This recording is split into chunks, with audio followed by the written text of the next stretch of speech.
So let's talk about self-diagnosis. The whole idea of a person who suspects that they might be autistic, doing the research and looking into the situation and figuring out for themselves whether or not they think that they fit the bill for being autistic. Um, it's a big kind of hot topic in the autism community. Well, actually, more kind of outside or on the fringes of the autism community. I think, generally speaking, there's a lot of people who are perfectly okay with the idea and the concept of self-diagnosis, but there are those who are against the concept for various reasons that we'll have a look into.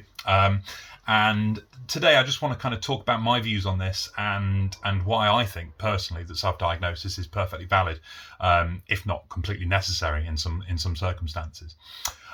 So yeah, I mean, we've got two choices. We can either, in life, as an autistic person that's not got a diagnosis as of yet, you can either jump into the medical kind of world and try and get yourself an official diagnosis through the medical channels, which in the UK usually involves trips to the GP to get the ball rolling, and then talking to a consultant, a psychiatrist or a psychologist, often in quite a lot of detail, for over a period of time, before you get your official diagnosis from the NHS.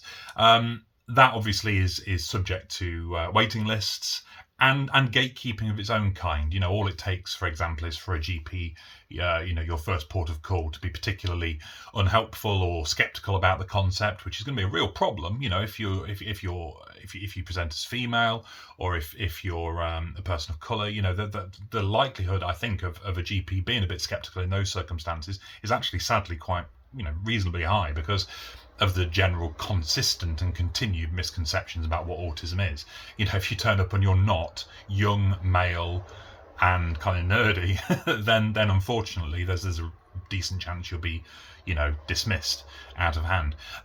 So that's but if you overcome all of those obstacles, then yes, sure, you can get yourself an official diagnosis, and that gives you all kinds of, well, some benefits, I suppose. It means that you can, if you've got no other cause to, you can declare yourself as being disabled, get your reasonable adjustments at work or school, and that kind of thing. So there is a big positive to that. I mean, there's not very much else in terms of support available, certainly not in the UK, certainly not through the NHS, but there's some benefits. The other alternative, of course, is to self-diagnose and to look into it, use the internet to its full extent, and talk to people, talk to the autistic community, and figure it out for yourself, because of course your brain better than anybody else does, and your challenges and your struggles better than anyone else ever really could.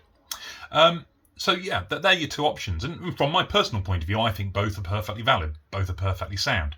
I think that getting yourself an official diagnosis is obviously a good idea, especially if you wish to have those reasonable adjustments made. You're kind of going to need that.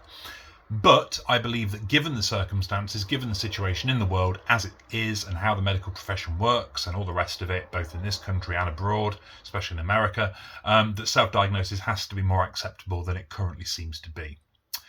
Okay, the problem starts really in the fact that if, as an autistic person, you're not spotted in school, during your education, nursery, kindergarten, junior school, primary school, secondary school, whatever, if it's not picked up during those periods, as it wasn't for me, and as it hasn't been for an awful lot of people, then the chances of somebody actually stepping in and figuring out that you're autistic kind of for you drops massively. I mean, it's unlikely to happen. I mean, I suppose it's possible that, for example, a therapist might raise the idea. It's possible that a very, very switched on and current thinking and good quality GP might put two and two together and suggest it, but from what I can gather, that's not a very common occurrence at all. Similarly, you've got people such as occupational health professionals and those kind of people who I suppose theoretically could open that door for you. But let's face it, compared to the likelihood of being picked up at school, where you've got teachers who see you every day, who, have got at least some vague training in that, you've got the special educational needs coordinator and all the rest of it, if it's going to be picked up, it'll be picked up there. And of course, sadly, it isn't always. Okay, so if you are a person like myself, where your being autistic is not spotted at school, then what other choice have you got but to self-diagnose, at least to begin with? You really don't have many other opportunities. I mean, what you're meant to do, just kind of sit around and wait and hope somebody mentions it. And of course, it would have to be somebody in a position of authority or power to be able to affect change. It's no good, just your brother mentioning it, for example. The chances of that are low, and I think this whole idea of being against self-diagnosis, it kind of cuts that really important pipeline off completely, of adults who have been missed in childhood, being able to figure it out for themselves, and that's no good. We can't gatekeep to that extent. That's a ludicrous thing to do. When you think about the sheer number of autistic people that are now being diagnosed in adulthood because they have been missed in childhood, because of the massive problems with stereotyping and misconceptions about what autism really is, we will be letting down hundreds of thousands probably of people across the world if we all stood by this concept that self-diagnosis is no good. Okay, so as an adult, if you're going to get diagnosed, self-diagnosis is the way in. It's going to be the starting point. It was the starting point for me. Now, obviously, I am lucky. I managed to go to the GP. I had a reasonably supportive GP who listened to my reasoning. But of course, all that reasoning, the wedge of paper that I turned up to my GP appointment to, was a result of lots and lots of online research and talking to autistic people and trying to figure it out for myself, which would count, I think, for most people as certainly the beginning stages of self-diagnosis. I was just lucky and was able to take it that step further because my GP was amenable, and then the waiting list wasn't too bad for reasons that I can't really understand now, because from what I understand, the waiting list now is awful. 3 or 4 years ago, it wasn't so bad. I think it took me about 6 months to get the diagnosis. So I was looking, but it started with self-diagnosis, and it has to for so many. And if you start disparaging the very concept of self-diagnosis, and people are happy to do that, people don't tend to modify it or make it clear that they have an issue with self-diagnosis just a little bit. It tends to be a very blanket statement. Self-diagnosis is rubbish and it's spoiling it for everybody. Is the kind of thing that you'll hear from some folk, and it's just, if you give it that bad a name, then that whole ability that people have to figure themselves out and get themselves an official diagnosis is wrecked, because they won't trust themselves. They might think they're autistic, but if they've come across that whole argument that self-diagnosis of any kind is bad and wrong, then they won't pursue it. And then they've been let down then by a portion of the community that has this kind of gatekeeping attitude. And then, of course, you've got other considerations that can make actual diagnosis very, very difficult. I mean, I've already mentioned the intersectionality issues. If you present as female, then because the stereotype is very much still autism is a boy's thing, then it's going to, individually, you might be okay. You might get through the system. But I'm talking like, as a demographic, as a population, there are going to be people. There are going to be people who fall through the cracks because of that, because they are not taken seriously, because they present as female. And the same if they happen to be in the black community, or they're Asian, or if they're indigenous. These are all populations where there is just absolutely a bias that the people in those demographics can't possibly be autistic because they're not cis white males. You're cutting all of those communities off with a self-diagnosis is bad argument, because there is no means to get a proper diagnosis often because of the bias, because of the prejudice, because of the understanding or the belief that autism is something that it's not, i.e. an almost exclusively white male thing. Okay, and that's before we even talk about things like cost, which isn't so much of a big problem in the UK, although if waiting lists are tremendously long, then obviously you've got the cost of private diagnosis, which is high, very high indeed. But in the US, of course, where medical care is a whole different kettle of fish, it's very likely that that just the idea of getting yourself an autism diagnosis is just a luxury that you cannot afford. And that doesn't mean that you're not autistic. That doesn't mean that all of a sudden, there's no consideration that you could possibly be autistic. You just can't afford to be told officially that it is and get the bit of paper that tells you that you are.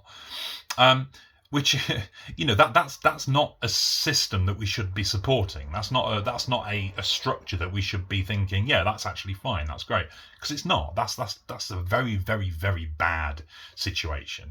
That's not something that we should be celebrating or supporting or saying or agreeing with. And I think that implicitly, by saying self-diagnosis is bad, then you are agreeing with that whole system. And that's not an argument that I want to pursue. That's not something that I want to be involved in. As far as I can see, self-diagnosis for that reason alone is valid, because we're not all in a position where we can afford thousands of pounds, or dollars in order to get the diagnosis. So, you start to see that these people who are very anti-self-diagnosis, they come from positions of tremendous privilege, who, for whatever reason, either can't or won't see the reality of the situation, which is that people can't necessarily get themselves an official diagnosis, and that we shouldn't throw them under the bus because of that. We should embrace them into the community. And that's the thing, you see, of course.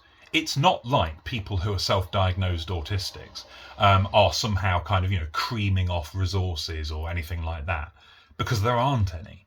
There really aren't any. People who are typically self-diagnosing, they're not taking anything from officially diagnosed people.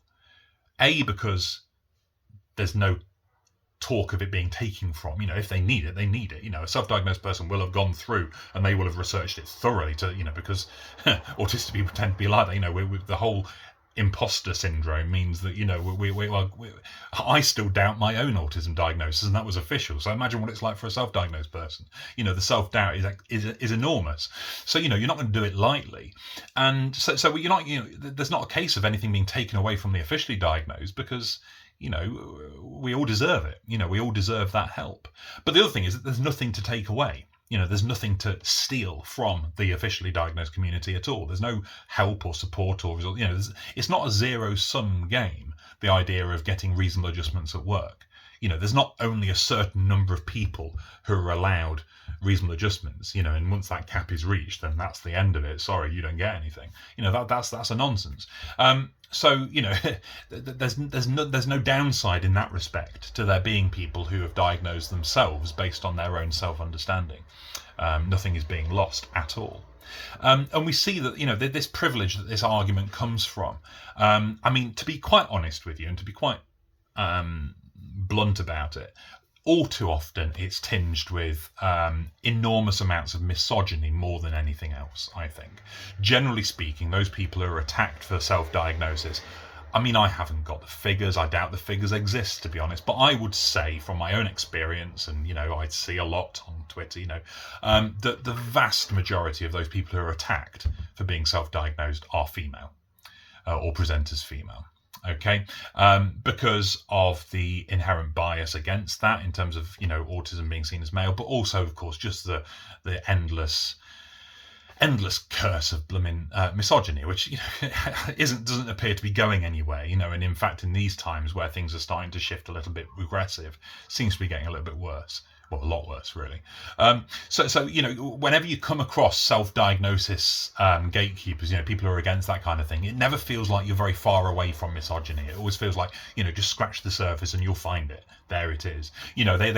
They'll target people on TikTok, young autistic women, in their late teens, early 20s, who are charismatic and interesting and do videos, and attack them. You can't possibly be autistic because all of that shows they've got no understanding of what autism is. If you think you can't be autistic and charismatic, then you're wrong. There's a lot gone wrong there in your understanding of the condition or the neurotype. I hate the word condition. Don't know why I use that. Internalized ableism. Anyway, but there's also misogyny there as well. Just they're presenting as female, and therefore I don't like them. There is unfortunately a huge undercurrent of that. The intersection, I think, of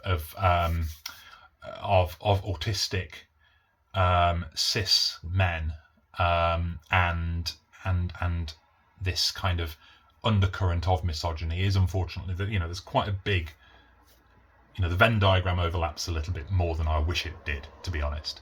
That there is a population in the cis male autistic community which is has problematic views. Let's just say that about people who present as female. Generally speaking, we see it. We see it all of the time. I don't really want to spend too much time wondering why that is, but it's there.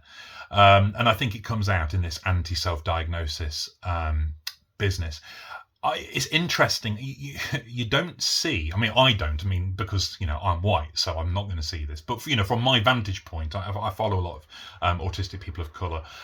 You don't see the self-diagnosis argument levelled at the black autistic community, for example, quite so much. I don't think, but I don't think that's because there's not a problem. I think it's because, generally speaking, they're just completely overlooked.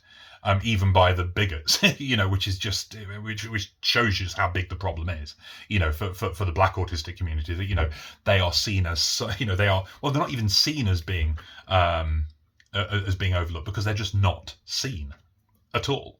And so ironically, I suppose there ends up being a bit of a gap there where, the self-diagnosis attackers don't attack that community simply because they don't see them. They're not aware that they're there, which speaks of huge problems elsewhere in the autistic community in terms of how the black autistic community is viewed and interacted with and supported.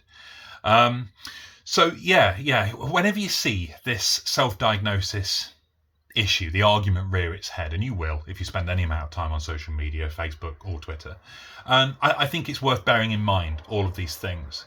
First of all, there is a very good reason why self-diagnosis exists as a concept, and secondly, where are these people coming from?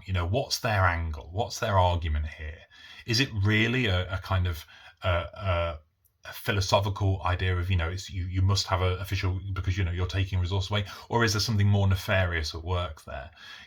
Some kind of bigotry going on behind the scenes that kind of fuels it. And I think a lot of the time you may well find that it is that.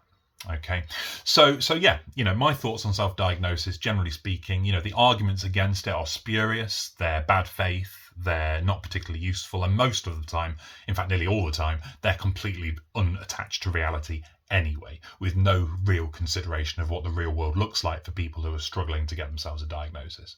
And for that reason alone, self-diagnosis should be seen as entirely valid, at the very least by the autistic community, so that we can reach out, so that we can be as supportive as we can be. It's a whole different argument about getting official help. If you're a self-diagnosed autistic, and the whole issue of getting reasonable adjustments, I mean, my gut is that you should be able to, but I know how the systems work well enough to know that the chances of that actually happening in the UK at least are probably pretty much zero. You have to have the official piece of paper, otherwise nothing's going to be available to you. But I think as a community, as the autistic community online, we need to open our arms up and say, come one, come all. If you genuinely believe that you're autistic, then come and get the support that we can give, because we are pretty useful at that. We can share our experiences, we make people feel like they're not quite so strange or alone, and I think it's invaluable. And I think that the gatekeeping talk is unnecessary and causes an awful lot of harm. So there we go. That's my take on that. Okay, so I'm going to try and do one of these videos every week. Next week, I'm going to be looking at, I can't remember, schools, I think. I'll do something about schooling and education next week. So yeah, do that thing where you like the video and stuff. Okay, bye-bye.